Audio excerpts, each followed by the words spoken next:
La parashat Shlach Lecha nous parle essentiellement de la faute des Meraglim. Et lorsqu'on analyse le texte, on est un petit peu partagé sur la nature de cette faute. D'une part, il ressort un grand manque de bitachon b'Hashem, comme lorsqu'on voit les propos des Meraglim qui ont dit donc Eretz Zavat Chalav Udvash, Ephes, Kiaz, Aham, Ayoshev Ba'aretz, le peuple qui s'y trouve est extrêmement puissant. À Harim Betzurot, il y a des villes fortifiées. Gedolot Meod, Vegam, Yelidé Anag, Raïnoucham, nous avons vu des géants. Et il parle de Amalek, de tous les peuples qui s'y trouvent, le Canaanier, etc. Et également dans la réponse de Kalev à ce moment-là, où Kalev fit taire le peuple en disant Vaya as Kalev, Alo Naale ki arashnu ota, ki yachol nuchala. Nous allons oui monter car nous sommes capables, chose à laquelle le peuple a répondu Lo nuchal, la alot el am ki chazak ou mimenu. Nous n'avons pas la capacité, nous ne sommes pas capables d'aller faire la guerre face à ce peuple. Donc on voit très clairement ici une faute dans le bitachon b'Hashem, un manque donc de bitachon. Et par ailleurs, lorsqu'on voit dans le Teilim, plutôt qu'Uvav, quand David Ameler va décrire cette faute-là, il a rédigé en 3 mots Vaima asu be'eretz chemda. Ils ont méprisé la terre que j'aime, c'est-à-dire qu'ils avaient un mépris dans la terre d'Eretz Israël. Et la vérité, c'est que cette faute-là apparaît aussi dans le texte, puisqu'on va voir juste après Vayotziu Dibat Haaretz, ils ont fait du Lashon Hara sur cette terre en disant Eretz Ochelet et Yoshvea, et la réponse de Kalev, c'est quoi? Tova Haaretz Meod Meod, cette terre est très bonne. Et la vérité, c'est que quand on analyse aussi les sages dans la Gemara, on trouve à plusieurs endroits qu'il s'agit d'une faute de Lashon Hara. Ils ont fait du Lashon Hara sur la terre d'Israël. C'est une des raisons d'ailleurs que cette paracha est juxtaposée au Lashon Hara de Myriam, fin de parashat Be'alotra. Et donc nous voyons ici 2 fautes qui, à première vue, n'ont absolument rien à voir. Un manque de confiance en Dieu, ou alors le Lashon Hara, la médisance sur la terre. Quel rapport? Le manque de confiance, c'est quelque chose qui est de l'ordre de la Emouna. Le Lashon Hara, c'est lié à la terre proprement parlé, donc ils ont mal parlé sur la terre qui appartient à Dieu. Quel est le lien, quel rapport? Alors pour donner une interprétation, j'aimerais apporter une autre Gemara dans Sanhedrin, qui nous dit, au nom de Rabbi Yochanan, Mipnema Anavi Yirmia Igdim Pelaïn. Il faut savoir que Yirmiyahu Anavi, qui est l'auteur donc de la Megillat Echa, que nous connaissons tous, donc les lamentations sur le Khurban, la destruction du premier temple, qui est à la suite de la faute des Meraglim. Comme nous savons, cette faute-là des explorateurs de notre paracha est à l'origine des 2 Khurban Bet Hamikdash. Et donc lorsque Yirmiya va faire les kinot, va se lamenter, il va rédiger des psukim selon l'ordre du Aleph Bet. Aleph, Bet, Gimel, Dalet, etc. Et la Gemara fait remarquer que dans le Perek Bet, Gimel et Dalet, je pense, il y a 2 lettres qui sont inversées, c'est la lettre P et la lettre Aïn. Nous savons tous que le Aïn, selon l'ordre du alphabet précède la lettre P. Or, Yirmiya va faire précéder la lettre P de la lettre Aïn. Il va dire Patsu alayr PM Kol Oivaïr, et le pasuk après, ça va être Asa Hashem et Asher Zamam. Et donc pourquoi faire passer le Aïn avant le P? Et la Gemara répond parce que ceci représente l'essence même de la faute des Meraglim. Je lis le texte Amar Amrou Bepiem Ma Sheloraou BNM. Ils ont dit avec leur bouche ceux qui n'ont pas vu avec leurs yeux. Nous savons que le P, donc la lettre P, ça fait allusion à la bouche, le Aïn à l'œil. Et donc Yirmiya a fait précéder le P au Aïn pour bien nous dire qu'ils ont parlé avant de voir. Ils ont interprété les choses avant même avoir réellement vu. Alors j'aimerais expliquer un petit peu cet enseignement de Rabbi Yochanan, mais avant ça il faut bien comprendre, il faut se mettre un petit peu dans le contexte des Meraglim.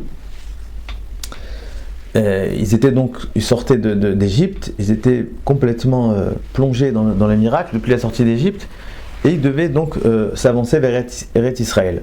Mais on a tendance à penser que l'entrée en Eretz Israël est quelque chose de banal, de concret, de réel. Mais en fait, ce qu'il faut bien comprendre, c'est que c'est pas moins grand que les miracles de la sortie d'Égypte, pour la simple raison que c'est diamétralement opposé. Les Béné Israël avaient découvert Dieu au sein même de l'Égypte. Ils étaient complètement plongés dans leur servitude, ils ne croyaient plus en Dieu, ils faisaient Avodah Zara, et ils ont découvert Dieu à travers les miracles, à travers les 10 Makot, à travers la sortie d'Égypte, l'ouverture de la mer Rouge, et ensuite dans le désert, à travers tous les miracles de la manne, la Nekavod et le BR. Donc il faut bien comprendre que pour ce peuple-là, la présence divine n'existait qu'à travers le miracle, à travers le prisme du miracle. pour eux, le rapport avec Dieu n'existait absolument pas, si ce n'est que dans le miracle. Puisqu'en Égypte, ils étaient complètement asservis aux Égyptiens, ils étaient dans les 49 Sha'arei Tum'a, Dieu n'existait plus du tout, à ce moment-là, dans leur esprit, dans leur conscience. Et ils ont découvert Dieu à travers des choses extraordinaires, les Imakot, l'ouverture de la mer, etc. Donc pour eux, c'était ça Dieu. Dieu, c'était le miracle. Rentrer dans une terre concrète, pour eux, c'était une rupture totale avec cette dimension du miracle. C'était forcément l'arrêt des miracles, l'arrêt de Dieu, de la présence divine. Leur dire, leur annoncer qu'ils allaient devoir faire la guerre face à Amalek, à Kénaani, à tous les peuples qui s'y trouvaient, et qu'ils auront la protection de Dieu, était quelque chose d'impensable pour eux. Pour eux, Dieu existait seulement à travers le miracle, et là donc il y avait une transformation assez impensable, inimaginable pour eux, c'est réincarner cette divinité, mais dans quelque chose de beaucoup plus matériel, de terrestre, de normal, et ça pour eux c'était impensable, ils ne pouvaient absolument pas se propulser dans cette nouvelle vision. Dans la Chassidoute, on parle de Mianaga Nisit, l'Anaga Tivit. C'est-à-dire le passage de Eretz Israël, c'était faire ce passage radical et essentiel de Anaga Nisit, donc du miracle, à Anaga Tivit, donc de la nature, du matériel, de ce qui est de plus terrestre.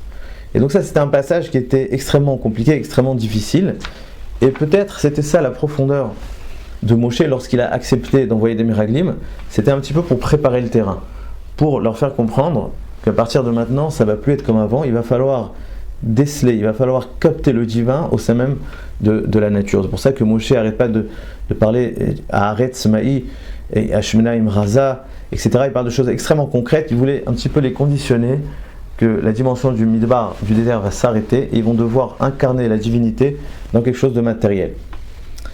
Et chose à laquelle les Meraglim donc ont totalement échoué, ils sont rentrés dans cette terre-là pendant 40 jours et ils n'ont absolument rien vu. Ils ont vu bien au contraire qu'une terre extrêmement concrète, pas seulement concrète, mais très très chomride. Nous connaissons tous les fruits qu'ils ont vus, ils ont vu des géants, etc. Ils ont vu même Eretz, Ochelet et Yoshvea. Et un des exemples, par exemple, qui exprime très bien là où ils ont pas réussi à capter le divin qui se cachait derrière, c'est dans ce fameux passouk de Eretz, Ochelet, Yoshvea. Ils voyaient, comme nous dit Rashi, des enterrements, des lévaïot, des cercueils tous les jours, des morts. Et Rashi nous explique que ce qu'ils n'avaient pas compris, c'est que en fait, c'était Hachem qui faisait ça exprès pour masquer, pour les protéger, pour ne pas qu'ils soient trop visibles. Dieu a donc occupé la population par des morts tous les jours afin que ces explorateurs ne se fassent pas remarquer.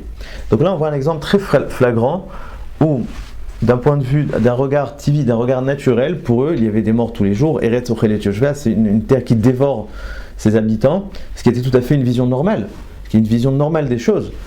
Mais ils n'avaient pas justement compris que même au sein même de ce drame-là, l'homme doit être capable de déceler, de capter que peut-être il y a une divinité qui se cache derrière. Comme nous dit Rashi, c'était pour occuper la population et protéger les explorateurs. Donc on voit un exemple très flagrant qu'ils ont manqué dans leur façon de voir les choses.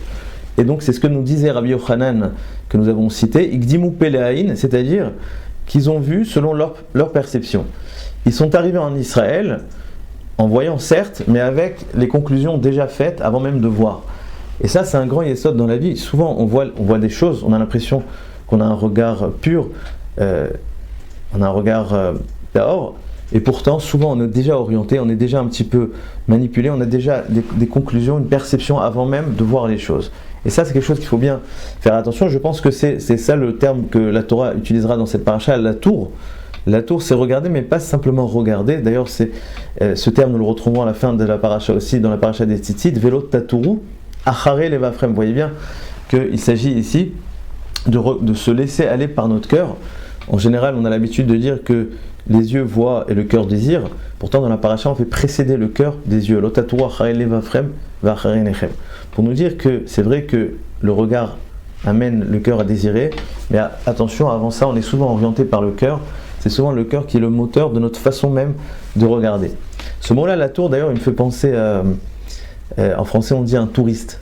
Je pense que ça vient du mot la tour. Vous savez, un touriste, c'est une personne qui observe avec un objectif déjà recherché. En général, un touriste, on peut le capter direct dans la rue. On voit tout de suite qu'il est là pour regarder, c'est-à-dire qu'il est conditionné à regarder même d'une telle façon où il est il s'extasie de tout ce qu'il voit autour de lui. Donc la tour, c'est justement ce regard qui n'est pas pur, qui n'est pas vrai, qui n'est pas profond, mais un regard qui est déjà orienté par notre Ratson. Telle était la faute des Meraglim, où ils n'ont pas véritablement vu, dans un sens où ils sont capables de discerner ce qui se cache derrière, mais au contraire, ils ont vu ce qu'ils voulaient déjà voir, et donc ils ont eu peur. Vous savez, les yeux, et Naïm en hébreu, sont comparés d'une part au Sechel. Par exemple, le Sanhedrin, on l'appelle Ene Haïda. D'ailleurs, les yeux sont assez proches du Sechel. L'œil, dans la Torah, est souvent donc comparé au Sechel. Il est donc lié à l'esprit, à l'intelligence, à l'intellect. D'autre part, il y a un lien très étroit entre les yeux et le cœur. Comme nous savons, la Gemara dit très sarsouré des Averas, ce sont les deux outils qui nous emmènent à faire des Averot. Et donc, on pourrait poser la question, comment se fait-il, d'une part, les yeux sont liés au Sechel, à l'esprit, d'autre part, au cœur. Donc, il faut choisir, c'est le Sechel ou le cœur. Et en fait, je pense qu'il s'agit ici justement de ces deux façons de regarder que nous avons citées. Il y a deux façons de regarder.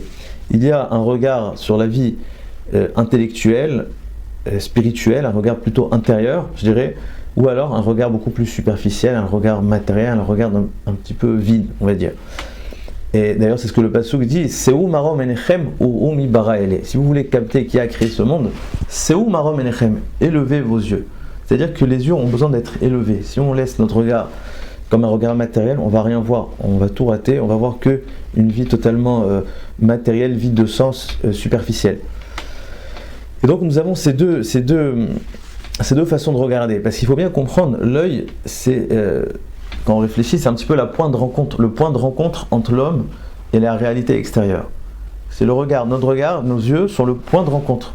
Nous sommes nés dans notre petite cellule, à partir du moment où on va voir, on va créer justement une certaine rencontre avec le monde. Et il y a deux possibilités. Soit nous allons créer un regard, je dirais, consommateur, nous allons tout ramener à nous, nous allons tout confronter avec notre ego, soit nous allons utiliser cet outil extraordinaire, mais pour découvrir, nous élargir, pour sortir justement de notre étroitesse. Et je pense que c'est un petit peu ça ce qu'on a l'habitude d'appeler le Haïn Tova et le Haïn Ra'a, par exemple. Vous savez, il y a le Haïn Ra'a, qui est une notion qui existe même en Halakha, ou alors la Tsarutaïn, l'étroitesse d'esprit, c'est un Haïn qui est justement trop lié à notre ego. Nous avons l'habitude de regarder chaque chose à partir de notre ego, où nous nous plaçons dans cette histoire, on confronte chaque chose qu'on voit avec notre subjectivité, notre ego. D'autre part, on a le Haïn Tova, c'est le Haïn justement, on a envie de découvrir, on a envie d'aller au-delà, on a envie de capter ce qui se passe autour, on a envie de sortir de nous pour aller justement vers l'autre, vers le prochain. Et d'ailleurs je pense que c'est sûrement ça l'idée même de l'interdit des Reyot Asurot. Au-delà de l'interdit, évidemment, il y a quelque part, lorsqu'une personne regarde des choses interdites, eh bien, il transforme son œil en œil consommateur. Or, l'œil, essentiellement, est là pour exactement l'inverse, pour sortir de soi, pour aller vers l'autre. Et ce serait peut-être la raison du pleur. Vous savez, quand on pleure, une personne pleure, eh bien, il y a des larmes qui coulent, et les larmes coulent par les yeux, comme nous savons, et non pas par les oreilles ou par le nez. Je me suis posé la question une fois, pourquoi les yeux ? Peut-être le pleur, le béchi, les dmaot, c'est un petit peu l'expression justement de ce choc, cet électrochoc, ce passage radical entre un regard superficiel et un regard profond. Cette idée-là justement du regard profond, du regard spirituel, on le retrouve à la fin de notre paracha, dans la mitzvah tzitzit. C'est écrit, etc., au ritem, auto uzchartem. Nous avons la mitzvah de regarder les tzitziot, et ça nous emmène à uzchartem, se rappeler de Dieu, comme nous connaissons tous le fameux Rashi sur le Techelet, pourquoi nous mettons du Techelet dans les tzitzit.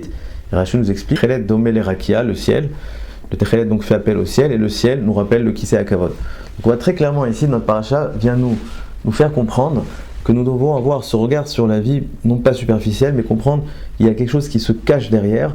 Nous devons comprendre que même si nous ne sommes plus dans la Nagan Nissit, comme dans la sortie d'Égypte ou dans le passage du désert, eh bien même dans la Nagativi, dans la nature, dans la matière, dans Eretz Israël, eh bien il y a une divinité qui se cache et à nous de la trouver. Vous savez, dans le désert, le rapport que les Bnei Israël avaient avec Dieu est appelé dans la Torah Ki'ain be'ain. Le pasuk exactement nous dit Asher Ain be'ain ira ata Hashem, c'est-à-dire qu'il y avait une rencontre des regards, une rencontre des visions. Ça, c'était donc dans le désert. Les Meraglim, lorsqu'ils sont rentrés en Israël, ont fait l'erreur de penser que le regard de Dieu n'était plus là. Or, nous connaissons tous le fameux verset dans Parashat Ekev qui nous dit Ene Hashem Elokech Haba Mereshit Hashana Ve'acharit Hashana. Le regard de Dieu se trouve précisément en Eretz Israël, plus que partout ailleurs, du début de l'année à la fin de l'année. Donc quelque part on pourrait dire les Meraglim sont oui rentrés en Eretz Israël, mais ont complètement raté le rendez-vous. Shabbat Shalom.